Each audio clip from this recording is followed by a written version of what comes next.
Hey, everyone. Oh, We're going to jump right into it. I've never randomly threw up, Sammy. I was just sitting there watching your show and suddenly thought, wow, I really don't feel well all of a sudden. And knew that I had seconds to get outside. And I did have, went out for dinner tonight and had chicken schnitzel. Oh, chicken schnitzel. So, Yeah. That's a rich food, isn't it? well, I don't know, not really. It's just chicken with breadcrumbs, I suppose. Right. But um, it's chicken, so Right. Yeah. W- Are you I- feeling that? Are you feeling it right now? oh, 100%. Like it Yeah. was bizarre, just Yeah. out of nowhere happened and carry on. Yeah. Wow. Wow. Yeah. It happens. Okay. It happened to me a couple times, but I he used to at the middle of the night wake up like heaving and because I used to have bad acid reflux until I Yeah. started taking medication, and oh god, that's so I'd Yeah, sometimes I'd sometimes throw up from that, but nothing like actual full well, on randomness. it sounds very similar. Because at first I thought, oh, I'm getting a bit of acid reflux. Yeah. But then all of a sudden, yeah, Yeah. no, it was more than that. Do you get acid reflux routinely or? Yeah, Yeah, yeah, Yeah. you unfortunately. should, because I was getting it, and then I'm lucky because I'm on my girlfriend's uh, medical plan on her benefits. So I used to have to take something called Nexium, which is ridiculously Oh, yeah. expensive. It's like $18 for 14 tablets, and you have to take it every day. Whereas I pay $4 dispensing fee for 3 months of the um, of the medically prescribed stuff, and I barely ever get it. So Mm. you might want to look into that, because if you get it Yeah. routinely, like if you get it bad, like I'd wake up in the middle of the night like having to run to the washroom because I thought I was gonna die. Yeah. Like Oh, my throat and everything felt like someone taken a razor blade to it, and then I'm throwing up from it. So yeah, might want to look into that. Like it's well, the good news is I just looked it up. It's on our PBS, our yeah, pharmaceutical benefit scheme. So yeah, I'll pay $4 or five yeah, dollars for it. Cool.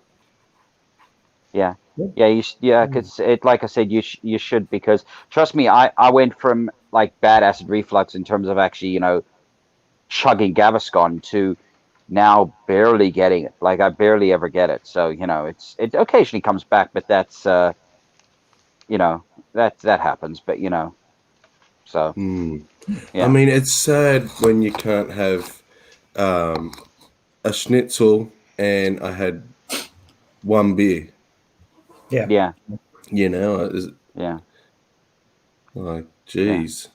I also sometimes have to watch out what I eat, because I had years ago I had gallstones, and sometimes I guess there's like still uh my mom gets it sometimes because she had the same issue where you'll still get the pain from like felt like a blockage in your, and it's I It know when could. it's coming on. I Yeah. know when it's coming on because it's weirdly my stomach and my like heartburn. It feels like bad indigestion, but then my back will start to get this weird pain, which is weird. I never quite got that, but yeah.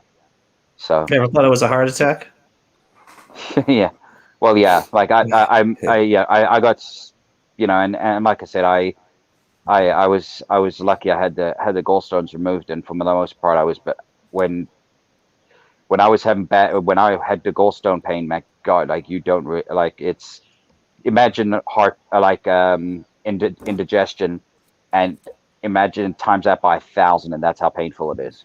I just want to touch on what John Houston had just said. He was listening to this on YouTube and Facebook. What's funny about Facebook is now I get to bitch about Facebook for a minute. So I was streaming the previous show onto to Atheist Comedy Burrito and to my personal profile. Um, it got taken down by Facebook on Atheist Comedy Burrito because it goes against their policies. I guess the Reichstag fire Mm. must have triggered its algorithm. Yeah. I don't know. Well, yeah. I had a friend of mine had his got a they banned him from going live for a month because he dared criticize that BBC online reporter that said Hitler was right. Because he basically said she's saying Hitler was right, and they don't look at like go, Yes. oh, he's criticizing. They just go, Hitler was right, Yeah. without actually investigating what he was Yeah, saying. there's no That's what it is. context Yeah. because it's a The bot. algorithm is blind a lot of Yeah. the time. It just senses the word and just Yeah. bans it automatically. But can't when you appeal it, doesn't it actually go to an actual human being? I don't know, man. Supposed to. Yeah. It should. Who knows what? Yeah. Yeah. Who knows? Yeah. I think it all depends on the size of your channel. If you're making YouTube money, they'll review it. Yeah. Yeah. If you're small, you'll generally just get a letter back saying we've reviewed it Yeah. and screw you. Yeah. Yeah. Well, this was on Facebook, so he doesn't have a YouTube account. He has a Facebook account, and they just took. I've known the guy for over 20 years. Like, oh God, like since my brother went to school with him in primary school. So or my cousin did. So yeah, it's been a long time, and he does post. He does like to go live. He used to go live 4 days, 5 days, 4 or 5 days a week, doing his like a Facebook cast. But now he just does it occasionally. But yeah. Yeah. Yeah. The safe thing to talk about on Facebook and YouTube are puppies, cats, makeup, maybe makeup. Yeah. I don't know. Yeah. You see, the thing is, the thing what I don't understand is you could post hateful and bullshit stuff, like really bad stuff on Facebook, and then someone goes, yeah, this woman is a racist because she said Hitler was right, and he gets banned for a month. So Yeah. it just does not make sense. Like that's part of the reason why I haven't posted those screenshots yet that I was telling you about that girl that didn't get her thing, because I don't want to get banned from Facebook for a month, for like 7 days but then I'm going, you know what? Like if I get banned from Facebook, it's kind of like a thing of pride, I know people who have backup Facebook accounts or specifically troublemaking accounts. Yeah. That they can post the radical stuff on. Yeah.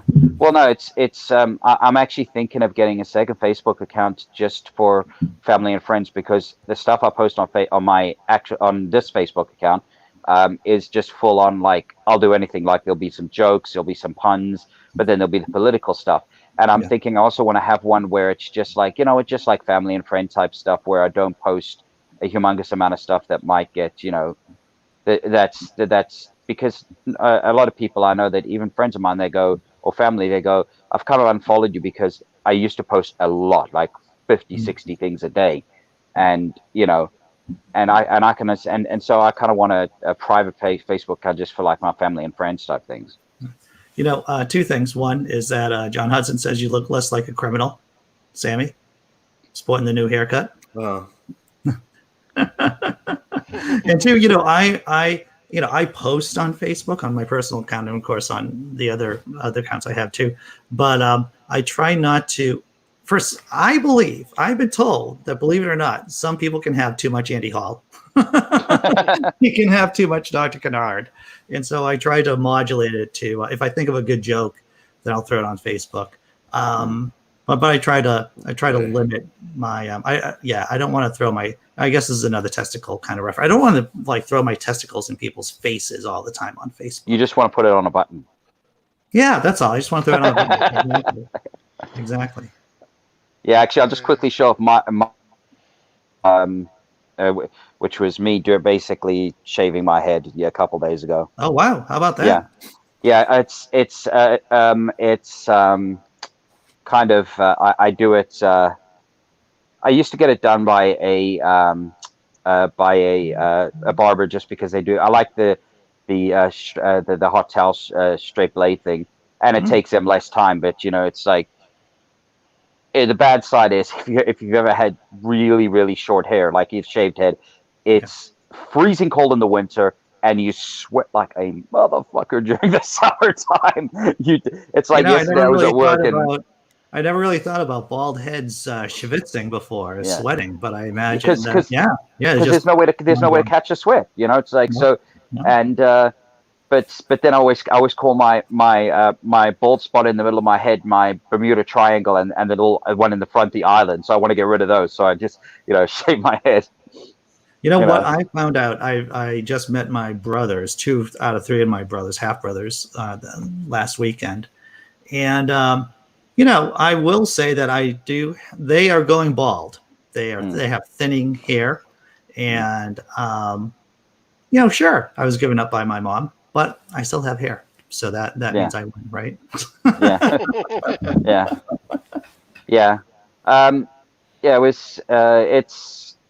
it's genetic, and it's I've always said, like, the vanity part of me is, if I ever won a lot of money, I would get hair transplant, so I can actually grow my hair again and not look like an 80s a bad 80s metalhead skullet guy. So Okay, Sammy, you gotta set up this, and this is an explicit. It's a picture. There's just set it up, Sam. Just Well, set it up I before think you get there's me only banned. four words to be said: rainbow, dildo, butt monkey. Okay, so this is the adult section That's the here. setup. That's the setup. So And this this is was a children's performer a children's performer at a library in London. in London. And obviously, someone did not do their due diligence in terms of what this person's shtick was all about. I guess we're going heavy on the Yiddish today. They did not do their due diligence, and so going to show it for like a second or two. Like I said, here we go. There he is. This is at the Good Rainbow, Maids. dildo, butt monkey. Yes. Rainbow dildo butt monkey I at saw this somewhere. A friend of mine in England posted this. yeah. Look at his face. Like he's into that bit, man. Oh yeah, he owns it. Like Well, if you're gonna go in, you got to go all the way. You got to you got to own it. It's You it's gotta a own it's that role. if you're gonna go to hell, go big. No, yeah. Yeah. It's like, if you're gonna end up in purgatory, you're gonna end up in hell, if either of those exist. You might as well just damn well enjoy the rest of your life. So I'm wondering whether or not it's on the grandfather. Maybe maybe That's what it is. Apparently, it skips a jet. Well, my dad's bald too, so I don't know. Whatever. right. Yeah. Yeah. Yeah. So I was telling the story about my kid calling me yesterday from art camp, going, yeah. There was this other student who was talking to other students about how amethyst is the best crystal to deal with depression, and everyone's like just nodding their heads, like, yeah, I hear that. And I was like, people are like that, Dad? It's like, yes, I've been trying to warn you. This is what non-skepticism looks like. That's it. Well, apparently the best thing to deal with. Apparently they say that magic mushrooms or LSD are a good thing for. Was it not Parkinson's, or is it? Dementia, right? Isn't it dementia? I think the microdosing. It's supposed to have a variety of different benefits. Rage was on the channel yesterday in the after show, and he felt a lot better, with his symptoms, the anxiety or whatever. I don't want to speak for him, but I know that I remember reading about microdosing helping with depression. Yeah. Well, it's wasn't it up to in the early 60s they were doing using LSD in clinical trials for stuff, I think, if I remember correctly. Yeah, you're talking about Dennis Leary there, and experimentations with LSD.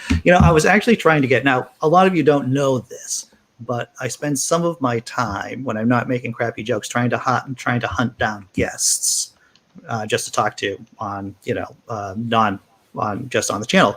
And I was trying to get to a researcher who was in charge of a major research institution who was doing microdosing, who was talking about microdosing. We actually covered it on the news show, the Disappointed Cat Morning Show. But he gave me the you're not big enough for me to come on your show, Andy Hall. Yeah. It's like, all right, Yeah. thank you. Well, wasn't done? I'm talking about actual. I heard it was actual government studies into the use of LSD. Like it, and then of course it got banned. But I mean, all that stuff was legal up till Wasn't there? And this is maybe going down conspiracy routes, but there was this family who successfully sued the American government because their father was part of some LSD trials, and he was one of those. He just disappeared, and somehow, after decades, the family finally managed to sue the American government, basically for killing him, for taking him out of the picture. Do you know about that? Well, I'm looking at a New Yorker article right now called "High Anxiety LSD in the Cold War." And just the title says, for decades, the U.S. Army conducted secret clinical experiments with psychochemicals at Edgewood Arsenal. In the 1960s, Army intelligence expanded the arsenal's work on LSD, testing the drug as an enhanced interrogation technique in Europe and Asia. This operation pieced to Operation Delirium. I'm just reading the article right here, which ran from December 17th issue of the New Yorker, documents the people who were involved and what they did. So, yes, the government was involved with some shady stuff. Yeah.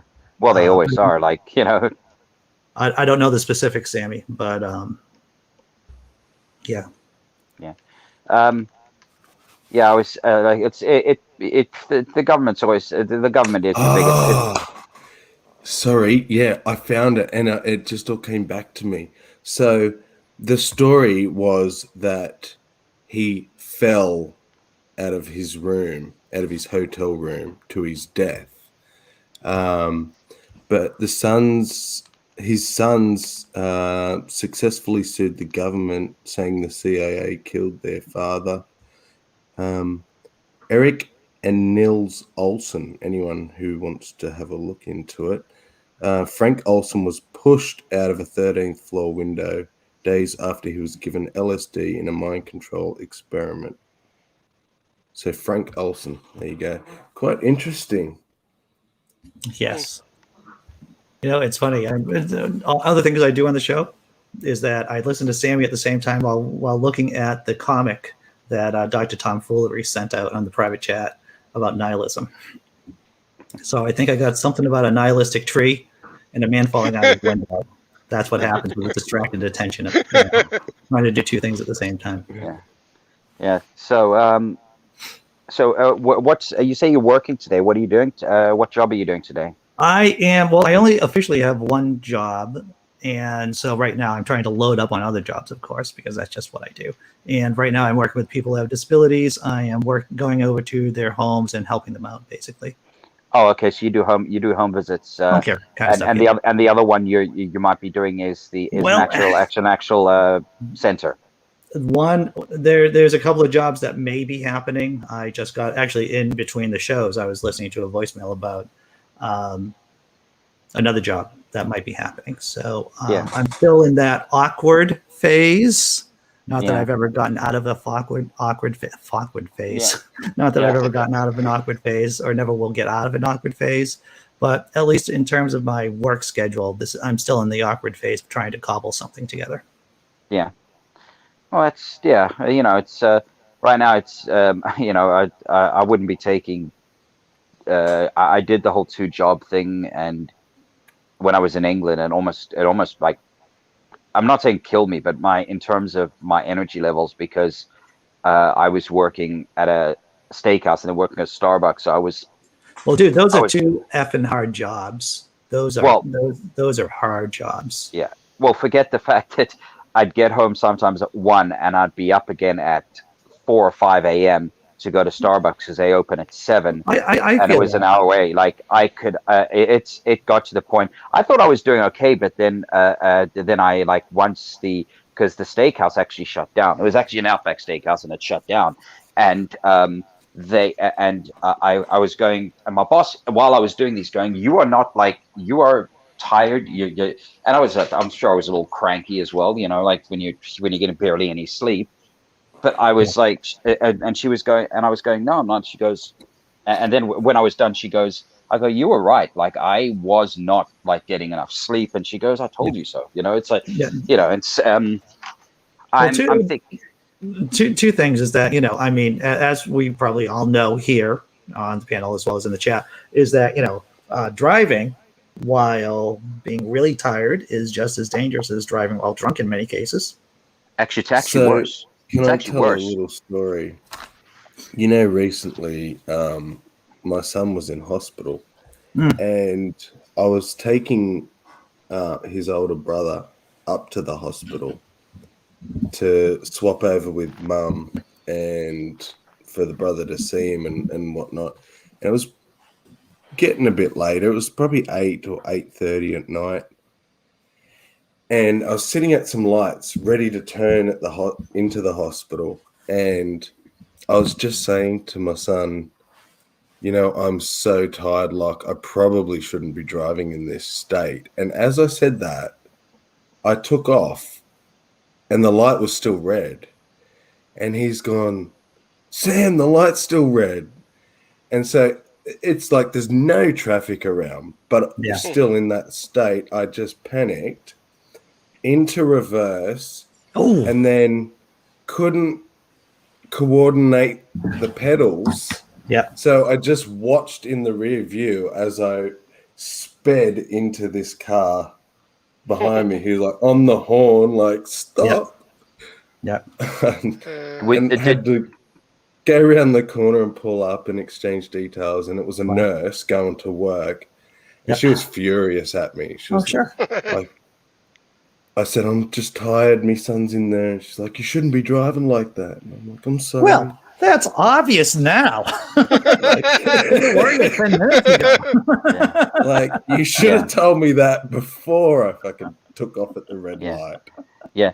I want to tell you the secret of me being able to do all these jobs is the fact that none of these jobs even come close. Like I've done barista work for like a month, and I'm like, this job is, I don't know how people do it.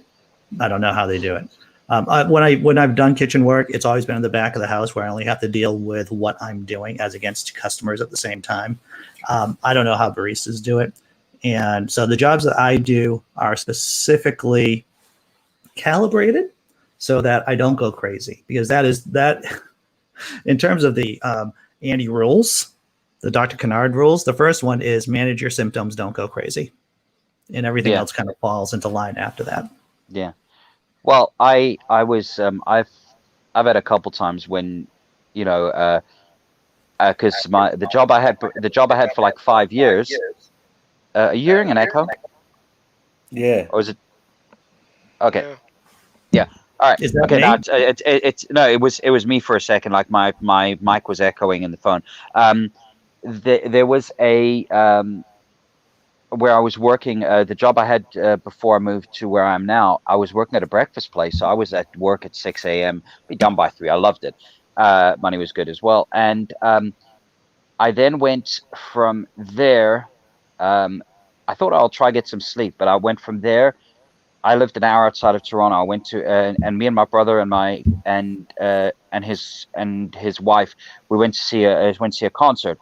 Concert didn't start till 10 o'clock. No, well, the Guns N' Roses, the headliner, didn't go on stage till 10. So I'd been up at 6 since about 6 a.m. the day before, on the Saturday. I didn't get home until around 4. I'm driving home, and there's this right as you get off the highway, there's just such straight road, and obviously at this point it's 3-4 o'clock in the morning, and it's a good thing there was no one else on the road, because I was veering like. It's bad. I've always said that they did an experiment on this car show in the UK, where actually proved that being under the that being tired is worse than being Yeah. drunk at the wheel, because being drunk at the wheel, you're actually probably concentrating a little bit more, unless you're paralytically drunk. But if you've kind of inebriated, because falling asleep behind the wheel is absolutely beyond probably the most dangerous thing Oh, when yeah. you're driving. Yeah. And it's like I give all the Well, credit in the because world to those. you're no longer driving at that point. Yeah, yeah, You're and just a it's passenger. yeah, exactly. And it's happened to me a couple times. I was once driving just down the street years ago, 25 years ago maybe, and I was just driving down the street, and I don't know if you call them medians or islands. Those things just right in the middle. They're like we were crossing everything, and I was fell asleep, and I woke up, and I was almost hitting it. I had to swerve out of Yeah. the way, and it was just a 5-10 minute drive home. But I mean, at that point, it doesn't really make a damn side of difference, Yeah. Yeah. Well, You the good know, thing so about, the AI is that it'll be able to, shock you with electricity, when it yeah, detects that you're going to sleep. As soon as I'm financially able, I'm getting a Tesla. Oh, And Tesla. as soon as automatic cars are a thing, I'm going to be a big proponent for it, because if not, that is how I'm going to die. Oh, yeah. Mark my words now, Yeah. boys, because I've woken up on the wrong side of the road so many times. Yeah. Well, it's good that you realize that, self-awareness is important. And I'm a big I know that technology isn't here right now, but the concept, the idea that there will be self-driving cars, I'm 100% behind, because all of us are shit at drivers, even those of us who think that we're good drivers, because everyone thinks they're, well, except for Sammy. Sammy seems to have a realistic, a conception of how good a driver he is. But all of us, let's face it, our monkey brains just aren't good at doing this at 50 miles per hour, or at 60 miles per hour, or at 30 miles per hour, for that matter, with all the other stimulation going around us. yeah. This Well, is there's part of also why I never drive. Oh yeah. there's a lot of the newer cars have stuff where it will like Lane my, assist. My partner's car has that, and it works. yeah. It'll even take you around corners and stuff. Wow. Just Well, reading the painted lines. Yeah. My girlfriend's Ford Escape, actually has it, and this is just basic. My brother's one is he has an Accord, and apparently it does ridiculously good things when it comes to lane assist. But my girlfriend's one, it's just literally if you have the sensor on, if you veer out of the lane without putting an indicator on, it like shakes your wheel. So that helps me, especially if you're like starting to doze off. And it actually says, like, if you do it a couple times, it goes driver fatigue. Yeah. You like pull over type thing. It'll actually give you warnings, and you compare that to what just 10 years ago, what cars. I mean, the technology in cars is getting really good. So it's getting And ridiculous. I have to wonder too whether it's detrimental. Like my partner's car's the same.